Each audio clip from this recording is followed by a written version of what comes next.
টেলিভিশনের পর্দায়, সামাজিক মিডিয়ায় এগুলো চলে এসেছে। সম্মানিত বন্ধুগণ, এটা প্রমাণ করে জাতি কতটা নির্যাতিত ছিল, মজলুম ছিল। সেই মজলুম জাতিকে যারা পথ দেখিয়ে দিল, তাদের প্রতি গভীর শ্রদ্ধা রেখে রাজনৈতিক দল এবং সকল অংশীদারের কাছে আমি কয়েকটা বিনীত অনুরোধ রাখতে চাই। তারা একটা বৈষম্যহীন বাংলাদেশ চেয়েছিল, একটা মানবিক সুন্দর বাংলাদেশ চেয়েছিল, দুর্নীতির দুঃশাসন মুক্ত বাংলাদেশ চেয়েছিল। তারা চলে গেছে, আমানত আমাদের ঘাড়ে। তাদের রক্তের দিকে একটু তাকা, তাদের সেই শিশু কিশোর যুবক নারী পুরুষের দিকে তাকা, যারা জীবন দিয়েছে তাদের দিকে তাকাইয়া বিপ্লবের সাথে অসঙ্গতিপূর্ণ এমন কোনো অপকর্ম মেহরবানি করে কেউ করবেন না। যদি করেন, শহীদদের আত্মা কষ্ট পাবে, তাদের রক্তের অপমান করা হবে।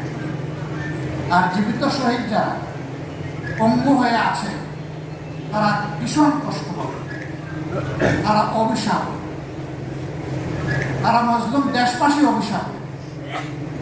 সুতরাং সকল অংশীদারের কাছে আমি বিনীতভাবে অনুরোধ জানাবো, এমন কোনো কাজে আমরা জড়াবো না যে কাজ করলে সকলের অভিশাপ আমাদের উপরে পড়ে।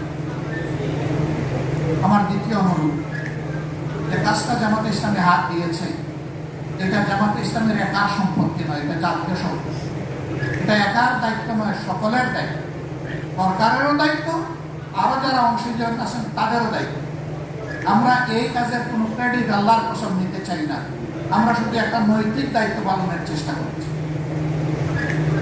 আমাদের চেয়ে আরো সুন্দর করে, আরো নিকট করে এই কাজটি করার জন্য আরো সংস্থা, সংগঠন, অংশীজন এবং সরকার আগে আসুক, তাদের কাছে আমাদের আবেদন। তাহলে আমাদের এই ভূমিকা নেওয়াটা সার্থক হবে। এবং সেই ক্ষেত্রে আমরা কথা দিচ্ছি, আমাদের পক্ষ থেকে সর্বাত্মক সহযোগিতা আমরা তাদের।